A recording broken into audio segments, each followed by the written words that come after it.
terroristes et mercenaires arrêtés, les projets de déstabilisation qui se poursuivent, du moins qui continuent du côté du Sahel. Est-ce que on peut en savoir un peu plus peut-être en termes de mobilisation non seulement au niveau des États mais aussi de la population et peut-être comprendre exactement pourquoi justement cette recrudescence ou alors cette multiplication aussi, parce qu'il faut le dire, des attaques du côté de l'AES et précisément du Niger où on vise des infrastructures stratégiques depuis un bon moment déjà.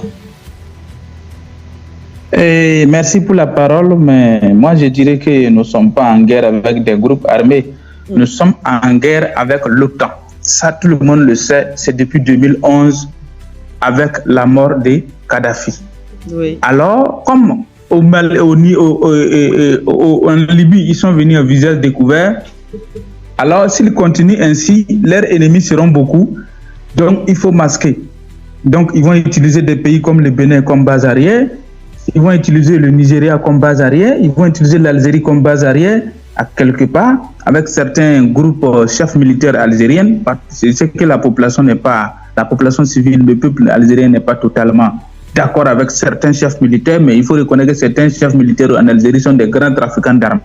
Donc, du coup, ils vont utiliser ce réseau et puis ils vont utiliser la Côte d'Ivoire aussi comme l'un des grandes bases arrières. Donc, Djakville est le lieu d'entraînement, les centres d'entraînement terroristes. Après, ils ont créé une autre base au nord de la Côte d'Ivoire qui est au Guinée. Alors, donc, ceci étant, ils vont utiliser ces pays voisins-là pour attaquer l'AIS. Donc, c'est dans ça que nous sommes jusqu'aujourd'hui. Alors, je pense que la guerre au Moyen-Orient vient nous ouvrir les yeux et prochainement, il ne faut plus te limiter à celui qui t'attaque.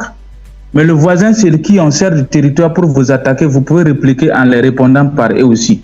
Donc, je pense que, comme on aime le dire, l'équilibre de la terre envoie la paix immédiatement.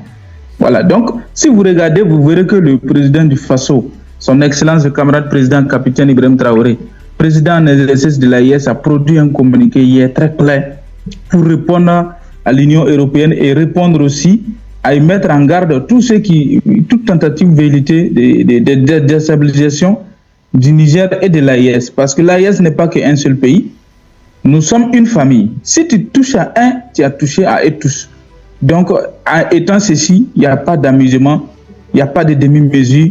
Nous sommes déterminés, rien ne peut nous distraire, nous sommes très très concentrés. Donc pour vous dire que non, Niger n'est pas en guerre avec des groupes armés intérieurs, Niger et l'AIS est en guerre contre l'OTAN et ses supplétifs. Point final. Voilà, le Niger est en guerre contre l'OTAN et ses supplétifs et vous faites bien d'ailleurs de rappeler effectivement cette sortie des États de l'AES parce que c'est toujours dans la même mouvance que nous allons d'ailleurs prendre cette sortie, du moins ce communiqué des États de l'AES et c'est avec ça que nous allons bien sûr entrer aussi avec donner la parole à monsieur Henri Atangana. Et bien comme vous pouvez le voir, communiqué de la Confédération des États du Sahel relatif à l'adoption d'une résolution de l'Union européenne sur la situation de l'ancien président du Niger. La Confédération des États du Sahel exprime sa vive indignation suite à l'adoption par le Parlement européen le 12 mars 2026 d'une résolution intitulée « Résolution du Parlement européen sur la détention arbitraire du président Mohamed Bazoum par la junte au Niger ». La Confédération des États du Sahel condamne avec fermeté cette ingérence grave, concertée et délibérée dans les affaires intérieures d'un État souverain sous le couvert d'une prétendue humanité. Le Parlement européen a choisi la sélectivité tant inopportune que malveillante en passant sous un silence assourdissant les violations réelles, flagrantes, illégitimes, répétées et continues du droit international commises, y compris l'enlèvement d'un chef d'État et l'assassinat d'un leader religieux et spirituel. Il est tout aussi regrettable de noter ce même silence du Parlement européen face à la crise sécuritaire orchestrée que la Confédération AES traverse depuis plus d'une décennie. se gardant de dénoncer les attaques barbares portées contre les populations civiles innocentes. Il est pour le moins regrettable et surprenant qu'à un tel niveau institutionnel, un groupuscule d'acteurs connus, animés d'un paternalisme rétrograde, nostalgique d'un passé colonial révolu et guidé par la préservation d'intérêts économiques et géostratégiques inavoués, ait réussi à fédérer à leur cause perdue une majorité de députés dont la plupart sont certainement de bonne foi, tout comme les populations européennes qu'ils sont supposés représenter. Et bien, pour le communiqué poursuit peut-être les derniers paragraphes. À travers cette résolution, ces initiateurs doivent leur intention réelle, à savoir le rétablissement d'un système créé et entretenu pour ne servir que les intérêts de l'ancienne puissance coloniale au détriment des aspirations légitimes des populations du Sahel. La Confédération AES n'a ni d'injonction ni de leçon de gouvernance à recevoir particulièrement d'acteurs qui, plutôt que de se faire les relais, voire la source de fausses informations, gagneraient à recentrer leurs efforts sur la gestion de leur propre crise sociétale. La Confédération AES tient à souligner qu'une telle résolution totalement en déphasage avec la nouvelle dynamique politique, économique et sociale enclenchée par les peuples de l'espace confédéral ne saurait en aucun cas influencer sa marche. Fait à Ouagadougou, 19 mars 2026.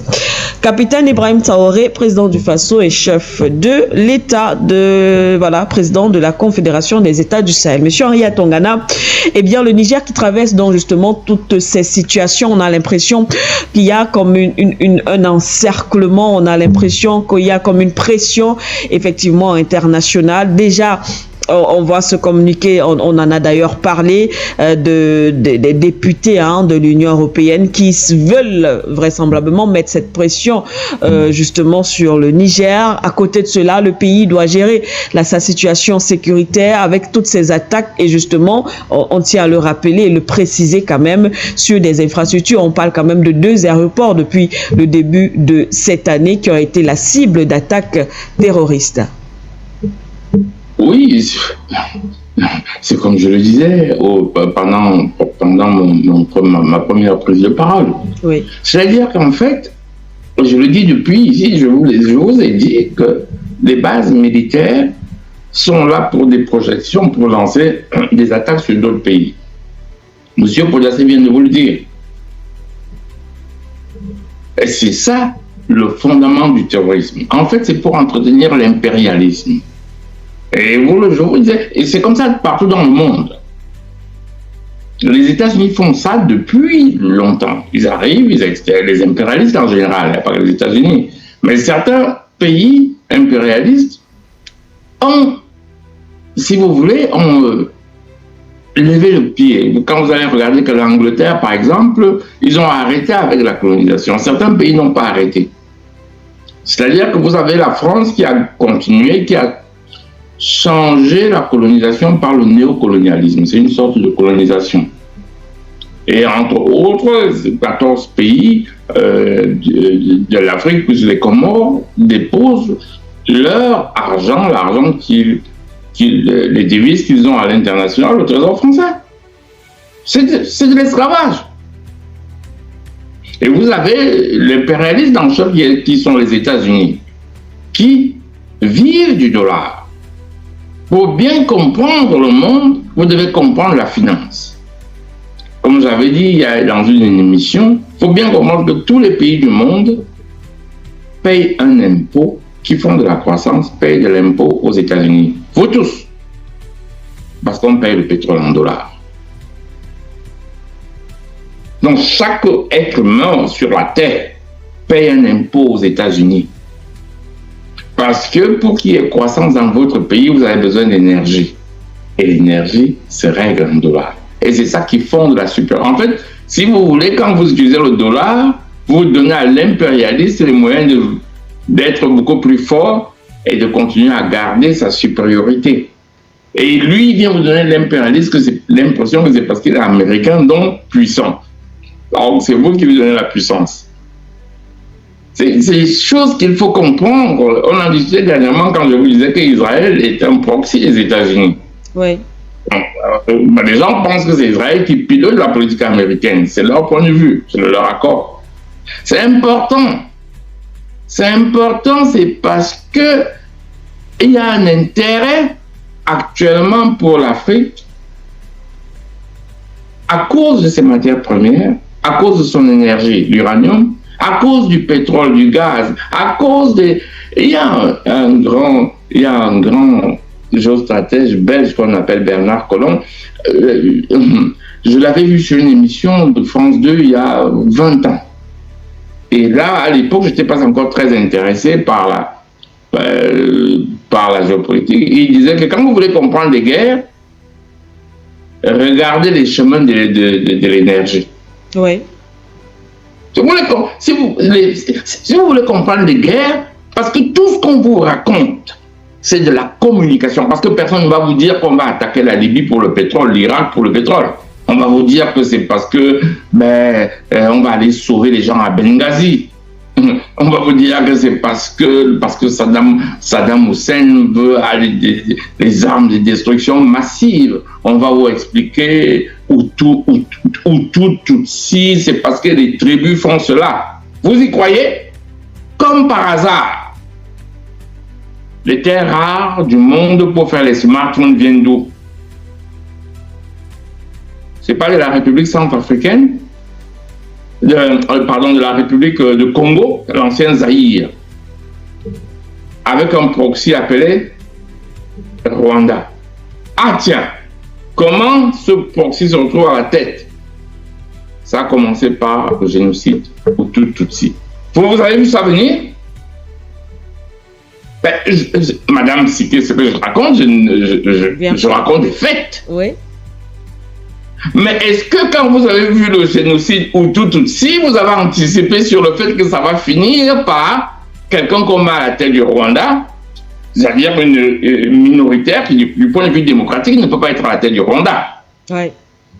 Très bien. Et qui finit par être un proxy pour les terres rares du Zaïre. Et qui envoie ça en Europe. Pourtant, vous disiez que Hutu et Tutsi se font la guerre. Mais vous n'avez pas vu que ça allait se terminer comme ça. Ah ben oui. C'est-à-dire que quand vous voulez comprendre la géopolitique, si vous regardez ce qu'eux vous disent, vous allez vous tromper. Et ils sont toujours en communication. Et communiquer, ça veut dire quoi? Ça veut dire que moi, je vous dis ce que vous devez penser. C'est ça la communication. Oui. Je communique, ça veut dire que je veux vous dire ce que j'aimerais que vous sachiez. Ça peut être important de vous dire la vérité, ça peut être important de vous dire ce qui est faux. Mais personne ne va vous dire qu'il a enlevé le chef d'État Maduro parce que le Venezuela vend le pétrole en yuan. Et qu'il utilise le China International Payment System, qui est la version créée pour concurrencer le SWIFT, qui est pas encore autant utilisé que le SWIFT, mais il est là.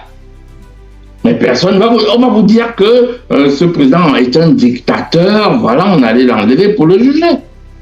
On va vous dire on va pas vous dire qu'on attaque l'Iran à cause du pétrole, mais maintenant l'Iran a compris. Et moi, je ne vais pas frontalement, je vais attaquer vos intérêts. D'ailleurs, c'est ça une guerre, c'est attaquer les intérêts. Et là, vous voyez tout de suite comment ça tremble. Ce sont les vraies raisons. Et alors, qu'est-ce qui se passe au Niger maintenant? C'est que les tensions en énergie au monde, en Ukraine, à cause de la guerre d'Ukraine, à cause du fait qu'on a coupé le gaz russe qui alimentait l'Europe. Oui. Je ne sais pas, Madame Siké, vous avez bien entendu qu'ils veulent renégocier l'ouverture. Des trois d'Ormuz, oui. Mais là, vous avez envie d'éclater de rire. Et c'est là où vous vous rendez compte qu'en fait, on vous raconte des âneries. On vous raconte des âneries. Sinon, le prix explose. Très bien. En réalité,